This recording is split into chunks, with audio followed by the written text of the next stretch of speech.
हरे कृष्णा. आजचा व्हिडिओ थोडा वेगळा आहे. आजची कहाणी एका मंदिराची तर आहेच आणि त्यासोबतच एका कणखर व्यक्तिमत्वाची आणि त्यांच्या संघर्षाची सुद्धा आहे. नेहमीप्रमाणे आम्ही एका मंदिराच्या शोधात निघालो होतो. पण त्या मंदिरात पोचल्यानंतर देवी मातेच्या कृपेने आमची ओळख अशा व्यक्तीसोबत झाली की त्यांच्याकडून खूप काही शिकायला मिळालं. तर जाणून घेऊया आजच्या या व्हिडिओमध्ये या खास आणि कणखर व्यक्तिमत्वाबद्दल. त्यांचं नाव आहे चंदाराणी कोंडाळकर दिवाडकर. मुंबई गोवा हायवेवर कोलाड रेल्वे स्टेशन लागतं आणि त्या रेल्वे स्टेशनपासून अगदी 50 पावलांच्या अंतरावर रस्त्याच्या बाजूलाच माय भवानी आईचं हे सुंदर असं मंदिर आहे. मंदिराकडे बघता क्षणीच हे मंदिर आपल्या जवळ आपल्याला खेचून घेतं. जसजसे आपण मंदिराजवळ जातो तसतसे आपल्याला मंदिराचं काम किती बारकाईने करण्यात आलं आहे हे लक्षात येतं. हरे कृष्णा. मी सध्या आहे वरसगाव कोलाड या ठिकाणी, जे आहे मुंबई गोवा हायवेवरती, आणि कोलाड स्टेशनपासून 50 पावलांच्या अंतरावरतीच हे सुंदर असं मंदिर आहे, ज्याचं नाव आहे माय भवानी शिवराय देवस्थान. तर चला जाऊया आपण मंदिरामध्ये. आपण ज्या मंदिरामध्ये आता आहोत, या मंदिराचं निर्माण श्रीमती चंदाराणी बळवंत कोंडाळकर यांच्याद्वारे करण्यात आलेलं आहे. आणि त्याच्या मागे एक खूप अशी खडतर कहाणी आहे. ती कहाणी मी तुम्हाला थोड्याच वेळात सांगतो. आत्ताच्या युगामध्ये आपल्याला किती अशी मंदिरं पाहायला मिळतात की जी स्वतःच्या खर्चाने आणि स्वबळावर बांधण्यात आलेली आहेत. अगदी क्वचितच ना. तसंच हे मंदिर देखील स्वतःच्या खर्चाने आणि स्वबळावर बांधण्यात आलं आहे. मंदिरामध्ये व्हिडिओ शॉट्स घेत असताना समोर एक आजी आम्हाला दिसली. त्या आजी पूजा करण्यात व्यस्त होत्या, त्यामुळे आम्ही त्यावेळेस त्यांना डिस्टर्ब केलं नाही. त्यांची पूजा आटपल्यानंतर आम्ही त्या आजींना विचारलं की आजी, तुम्ही या मंदिराबद्दल मला थोडी माहिती सांगू शकता का? तर आजींनी आम्हाला सांगितलं की तुम्ही घरी या. मंदिराच्या शेजारीच त्यांचं घर आहे. तिथे आजींनी आम्हाला पाणी दिले आणि खाण्यासाठी खजूरसुद्धा दिले. आजी तिची कामं आटपत होती, तेवढ्यातच आमची नजर त्यांच्या घराच्या मुख्य दरवाजाजवळ असलेल्या एका न्यूजपेपरच्या कटआउटवर गेली. आणि तो पेपरचा कटआउट होता तो म्हणजे सौ जयश्री खाडीलकर पांडे यांनी घेतलेली चंदाराणींची मुलाखत. ती मुलाखत वाचताना आम्हाला असं वाटू लागलं की आम्ही त्यांची मुलाखत परस्पर समोरून बघत आहोत. आणि आम्ही ज्या आजींच्या घरात आलो होतो त्या आजी दुसऱ्या तिसऱ्या कोणी नसून स्वतः चंदाराणी कोंडाळकर दिवाडकर होत्या. आणि त्यांच्या घरातील विविध पुरस्कार पाहून लक्षात आलं की ह्या कोणी साधारण व्यक्ती नाहीत. त्यांना त्यांच्या समाजसेवेसाठी खूप सारे पुरस्कार प्राप्त झाले आहेत.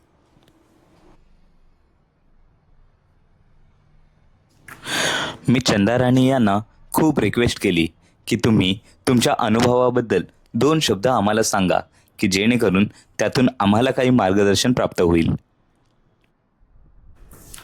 पण चंदाराणी यांनी आम्हाला प्रेमाने समजावून सांगितलं की बाळा, मी सध्या त्या मनस्थितीमध्ये नाही आहे. आणि त्यानंतर लगेचच चंदाराणी यांनी आम्हाला त्यांनी स्वतः लिहिलेली मी चंदाराणी हे पुस्तक गिफ्ट केलं. आणि मला सांगितलं सुद्धा की तुला यातून सर्व माहिती मिळेल. या पुस्तकाच्या आधारावरच मला या मंदिराची कहाणी समजली, ती मी तुम्हाला सांगतो. चंदाराणींना नेहमीच आई तुळजाभवानीच्या भेटीची ओढ असायची. त्यांना जेव्हा तुळजाभवानीची आठवण यायची त्या लगेचच आई तुळजाभवानीच्या दर्शनासाठी प्रतापगडावर पोचायच्या.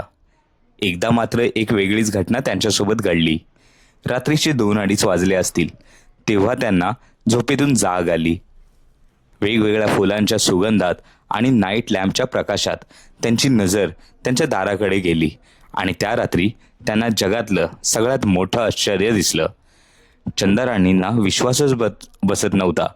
त्या स्वतःला चिमटे काढून तपासत होत्या. साक्षात तुळजाभवानी त्यांच्या दारात उभी होती आणि साक्षात चंदाराणी तुळजाभवानीला पाहत होत्या. आई तुळजाभवानी बोलू लागली, माझे मंदिर बांध कोलाडजवळ वरसगाव या ठिकाणी. पुढे देवी म्हणू लागली, तिकडे एक ओसाड जागा आहे आणि दगडगोटे निवडुंगाचे निबिडवन आहे. त्याच्यावर खड्ड्याची आणि टेकडाची जागा आहे. बाजूला नाला आणि 3 औदुंबराची झाडे आहेत.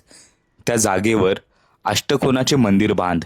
प्रतापगडावर जशी माझी मूर्ती आहे तशीच करून घे. मला तिथं यायचं आहे. माझ्या पूजेसाठी पाणी आणि फूल त्या जागेतलीच हवीत.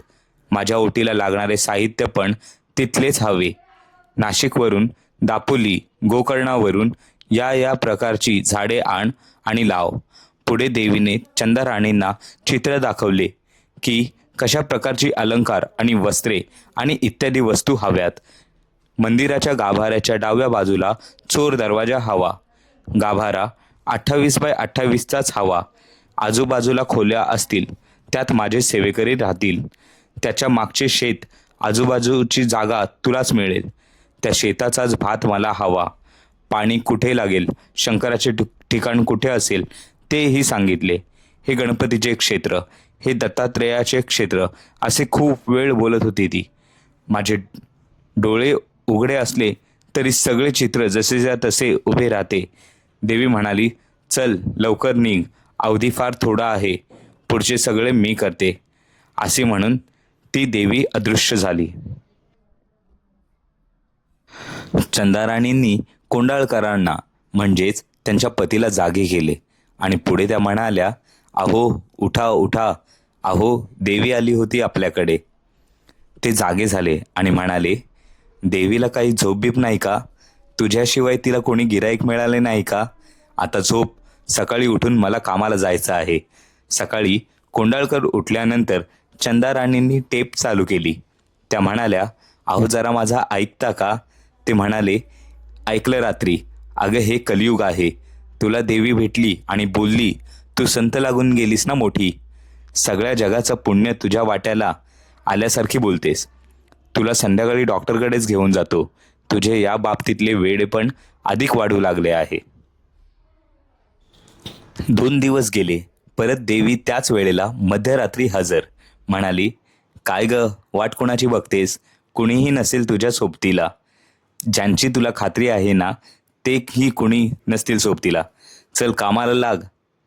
चंदाराणी मित्रमैत्रिणींना हे सांगू लागल्या. सगळे म्हणाले, कधी कधी तू बरी असतेस, पण हल्ली जरा जास्तच काहीतरी विचित्र बोलायला लागली आहेस. ज्या गोष्टींची शक्यता नाही त्या गोष्टीवर आम्ही विश्वास कसा ठेवावा? मग चंदाराणी पुन्हा कोंडाळकरांना सांगितले. ते म्हणाले, पुन्हा आली ना देवी तर मला सांग, मी तिला हिमालयातच घेऊन जाईन. म्हणजे माझ्या मागचा त्रास तरी कमी होऊन जाईल. परत 2 दिवसांनी देवी आली. म्हणाली, अगं तू चल, कोणी नाही तुझे. कोणाचे सल्ले घेत बसलीस? मी आहे ना, माझ्यावर विश्वास ठेव आणि सगळे सोडून चल. मी सांगते तेच कर आणि तसेच होईल. आता मी तुझे सगळे धागेच तोडून टाकते. त्याशिवाय तू काही यायची नाहीस. परत कोंडाळकरांना ही गोष्ट सांगितली. देवी हे असं असं म्हणत आहे. त्यांना वाटले चंदाराणी आता मानसिक रुग्ण झाल्यात. त्यांनी चंदाराणींना डॉक्टरकडे नेले. डॉक्टरांनी चंदाराणीची विचारपूस केली आणि तपासले. डॉक्टरांनी सांगितले त्या बऱ्या आहेत आणि त्या मानसिक रुग्ण नाहीत. चंदाराणी सकाळीच उठल्या. त्यांची सगळी तयारी केली. कोंडाळकर कामाला जायच्या गडबडीत निघाले. म्हणाले, येतो ग मी. चंदाराणींना काय झाले काय माहीत नाही. त्या तरातरा त्यांच्या समोर उभ्या राहिल्या. म्हणाल्या, मला कुंकू लाव. ते म्हणाले, टिकली आहे ना, मग कुंकू कशाला? चंदाराणी म्हणाल्या, टिकली लावेल तुझी बायको, मला कुंकू लाव. आता कोंडाळकरांनी झाडू घेतला हातात आणि म्हणाले, तू कोण आहेस? म्हणाल्या, मी भवानी. त्यांनी झाडू उलटा केला आणि झाडूचे 2-3 सणसणीत फटके चंदाराणींच्या पाठीवर मारले. मारता मारता म्हणाले, तू भवानी काय, बघतोच मी तुला. आता खरा दंगा सुरू झाला. घरातील सगळेजण कोंडाळकरांना घाबरायची. त्यामुळे या भानगडीत खुन्न पडता फक्त लांबून ऐकत होते. चंदाराणी म्हणाल्या, तुला धंद्यावर जायचे ना, जा, पण मला कुंकू लाव आणि जा. ते म्हणाले, या ब्लॉकमध्ये आपण राहतो, सुशिक्षित लोकात आपण राहतो. असली थेरं बघून लोक शेण घालतील आपल्या तोंडात. परत चंदाराणी म्हणाल्या, तुझा धंदाच नाही ठेवला तर? कोंडाळकर म्हणाले, आता तुझे थोबाड फोडून टाकेन. चंदाराणी म्हणाल्या, तुझे हातच तोडून टाकेन.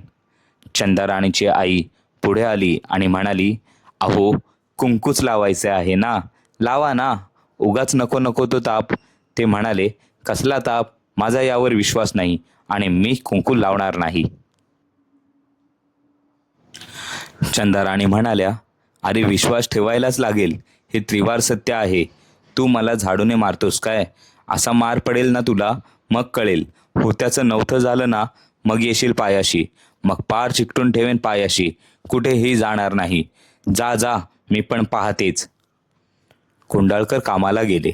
वडाळा उद्योग भवनात धंद्याला लावलेले त्यांचे 2 मोठे टेम्पो होते. दुपारपर्यंत कसे कोण जाणे, दोन्ही टेम्पोंचे वेगवेगळ्या ठिकाणी अपघात झाले. संध्याकाळपर्यंत त्या टेम्पोंना गॅरेजमध्ये नेण्यातच त्यांचा सारा वेळ गेला. फार त्रासून ते घरी आले. त्यांनी बेल दाबली.